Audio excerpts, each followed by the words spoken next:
Hi hello friends. അപ്പോൾ നമ്മുടെ ഇന്നത്തെ വീഡിയോ എന്ന് പറയുന്നത്, ഇന്നലെ ഞാനൊരു വീഡിയോ ഇട്ടിട്ടുണ്ടായിരുന്നു മണ്ട പോയ തെങ്ങ് മുറിഞ്ഞ് വീണിട്ടേ.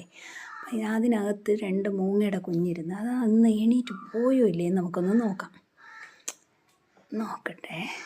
ഇന്നലെ രാത്രിയിലൊക്കെ നല്ല മഴയായിരുന്നു. സംഭവം എന്താ പോയിട്ടുണ്ട് കേട്ടോ, ഇവിടെ കാണുന്നില്ല. അപ്പോൾ ഇത് രാത്രിയിൽ എങ്ങനെയോ പറന്നു പോയതാണ്. ഇല്ല, അതെന്തായാലും പോയി. അയ്യോ, ഇതെവിടെ 2, അയ്യോ അതിൻ്റെ മുട്ടയാണോ എന്നറിയത്തില്ല കേട്ടോ. അവിടെ 2 മുട്ട കിടക്കുന്നുണ്ട്.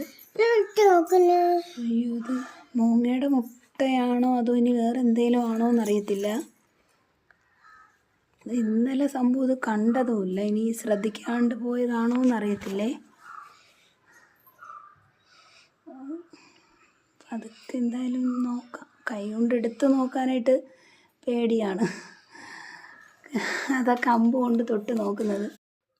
ഇനിയിപ്പം നമുക്ക് എന്തായാലും ഇത് എടുക്കാം. പതുക്കെ എടുത്തിട്ട് തിരിച്ചങ്ങോട്ട് തന്നെ വെച്ചേക്കാം. പക്ഷിയുടെ മുട്ടയാണെന്നുണ്ടെങ്കിൽ ചിലപ്പോൾ അത് വന്ന് അടയിരുന്ന് വിരിയിച്ചാലോ. എന്തായാലും തിരിച്ചങ്ങോട്ടേക്ക് എടുത്ത് വയ്ക്കുക. അപ്പോൾ ഇത് എന്തിൻ്റെ മുട്ടയാണെന്നുള്ളത് നിങ്ങൾക്ക് ആർക്കെങ്കിലും അറിയാമോ എന്നുള്ളതൊന്ന് കമൻറ്റ് ചെയ്തേക്കണേ. ആർക്കെങ്കിലും അറിയാമെന്നുണ്ടെങ്കിൽ ചിലപ്പോൾ ഇനി മൂങ്ങയുടേതല്ല, വേറെ പാമ്പോ മറ്റോ ആണെങ്കിൽ ആ കുഞ്ഞൊക്കെ ഉള്ളതല്ലേ. അപ്പം അത് ഇവിടെ ഇരുന്ന് കഴിഞ്ഞാലും ബുദ്ധിമുട്ടാണ്. അപ്പം അറിയാമെന്നുള്ളവരൊന്ന് കമൻറ്റ്. നമ്മുടെ വീഡിയോ കാണുന്നവർ ഉറപ്പായിട്ടും നമ്മളെ സപ്പോർട്ട് ചെയ്യണം, സബ്സ്ക്രൈബ് ചെയ്യണം. കാണുന്നവർ കണ്ട് വെറുതെ പോവരുത്, നമ്മളെ സബ്സ്ക്രൈബ് ചെയ്ത് സപ്പോർട്ട് ചെയ്യണേ. Okay, by.